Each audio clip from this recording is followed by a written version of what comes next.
پوری دنیا کا سب سے بڑا مذہب اسلام ہوگا. اس سے وہ لوگ خوف زدہ ہیں, اس سے وہ لوگ ڈرتے ہیں. حالانکہ اسلام اللہ نے ہمیں نبی کون سا دیا؟ رحمت للمسلمین. کیا کہا؟ رحمت للمسلمین. نہیں, اللہ نے ہمیں نبی وہ دیا کہ جو رحمت للعالمین ہے. ارے ڈرنا تو چاہیے ہی نہیں. ہم تو اس نبی کو ماننے والے ہیں کہ قرآن کے سینے پہ اللہ نے لکھا کہ وما ارسلناک الا رحمت للمسلمین, نہیں وما ارسلناک الا رحمت للعالمین, کہ جو نبی بھیجا جا رہا یہ صرف مسلمانوں کے لیے رحمت نہیں, یہ صرف نمازیوں کے لیے رحمت نہیں, یہ صرف حاجیوں کے لیے رحمت نہیں, یہ صرف روزے داروں کے لیے رحمت نہیں, بلکہ سارے مسلمانوں کے لیے رحمت, گناہ گاروں کے لیے رحمت, بے نمازیوں کے لیے رحمت, روزہ کھانے والوں کے لیے رحمت, نماز نہ پڑھنے والوں کے لیے رحمت, زکوٰۃ نہ دینے والوں کے لیے رحمت. صرف مسلمانوں کے لیے نہیں, یہودیوں کے لیے بھی رحمت, عیسائیوں کے لیے بھی رحمت, بدھسٹ لوگوں کے لیے بھی رحمت, کمیونسٹ کے لیے بھی رحمت, ملحدین جو اللہ کے وجود کے منکر ہیں نبی ان کے لیے بھی رحمت. کیا ٹیچ کیا امت کو؟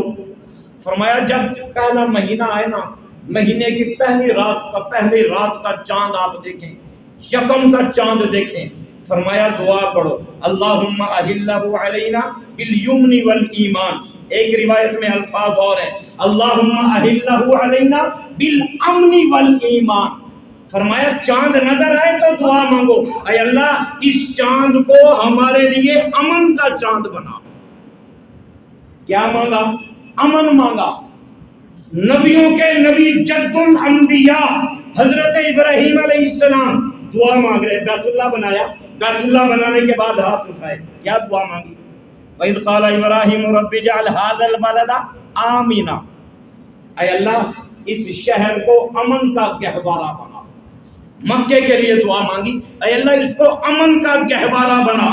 صلح حدیبیہ, پیارے نبی علیہ السلام تشریف لے گئے, جنگ کا ارادہ نہیں تھا, مشرکین مکہ نے جنگ شروع کر دی اس لیے کہ اسلام کے پھیلنے کا بھوت ان کے سروں پر سوار تھا. پیارے نبی کی ترقی انہیں پسند نہیں تھی, مسلمانوں کا عروج انہیں بھاتا نہیں تھا, انہیں یہ گوارا نہیں تھا کہ مسلمان آئیں اور بیت اللہ پہ قبضہ ہو جائے, جیسے آج دنیا کفر کو گوارا نہیں کہ مسلمان مسجد اقصی دوبارہ حاصل کر لیں. کوئی سوچ.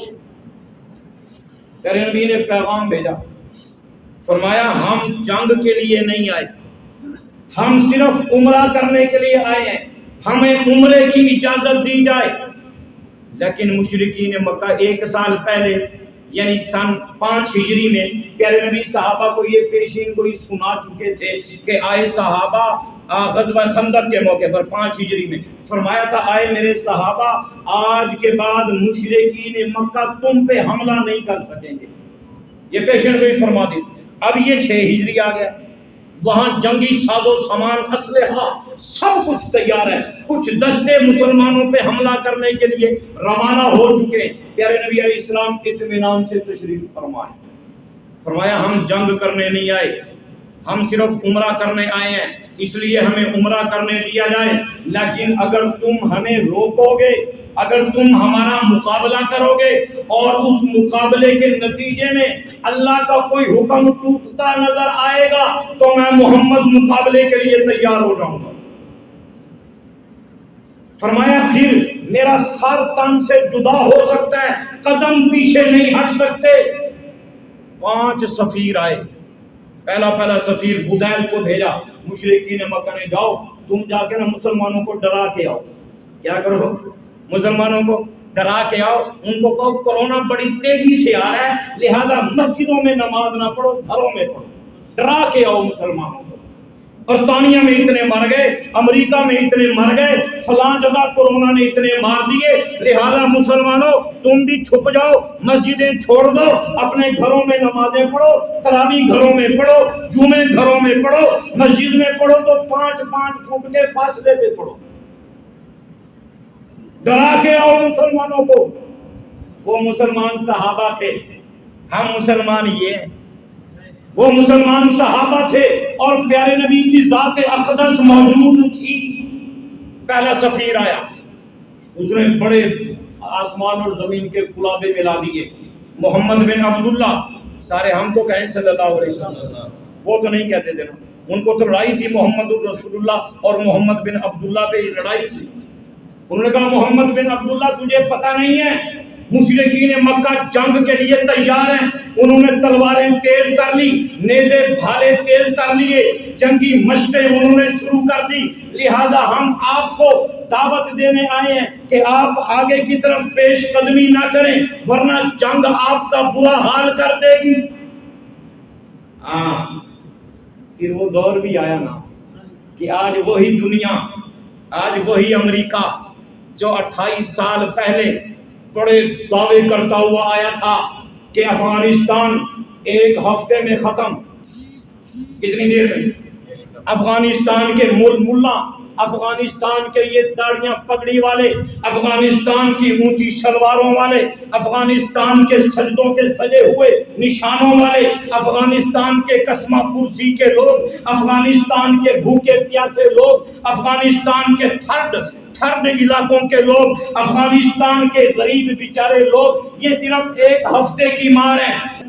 10 دن گزر گئے, مولوی نہ ختم ہوئے, امریکہ دے پتہ نہیں کیڑی بلاویں نال واسطہ پے گئے. 10 دن گزر گئے نہ ختم ہوئے. اس نے کہا 1 مہینہ, چلو 1 مہینہ. اس نے کہا 6 مہینے. 6 مہینے آتش برستی رہی, انگارے برستے رہے, گھر تباہ و برباد ہو گئے, تباہ و برباد, پورا افغانستان ملیا میٹ ہو گیا. پھر جو رات اٹھائی تو پھر وہی مولوی نکلا. سال بعد ملبہ اٹھایا گھر کا, وہی داڑھی والا کھڑا ہو گیا. مدرسے کا ملبہ اٹھایا, وہی پگڑی والا کھڑا ہو گیا. مدرسے کا ملبہ اٹھایا, وہی اونچی شلوار پہن کر نبی کی سنت زندہ کرنے والا مرد کلندر کھڑا ہوا. آج 28 سال ہو گئے. کتنے سال؟ پچھلے ہفتے آپ نے اعلان پڑھا ہے, صدر بش مر گیا, اس کی کرسی چھین گئی, اس کا اقتدار کو زوال کھا گیا, اس کی کرسی کو دیمک کھا گیا. اس کے بعد ٹرمپ آیا, اس نے لمبے چوڑے دعوے کیے, تقدیر الہی حرکت میں آئی, اس کی کرسی تہس نہس, اس کی حکومت تہس نہس, اس کا ملک تہس نہس. پھر جو بائیڈن آیا. آج جو بائیڈن کیا کہتا ہے؟ کہتا ہے اس افغانستان سے نکلنے کے علاوہ اور کوئی راستہ نہیں. انشاءاللہ, سارے کا انشاءاللہ, انشاءاللہ یہ امریکی وہاں سے نکلیں گے نہیں, یہ افغانستان ان امریکیوں کا قبرستان بنے گا انشاءاللہ. انہوں نے بھی یہی نعرہ لگایا تھا کہ آج حملہ کرو, صحابہ کو ختم کر دو, یک بارگی حملہ کرو, محمد الرسول اللہ کو نعوذ باللہ ختم کر دو.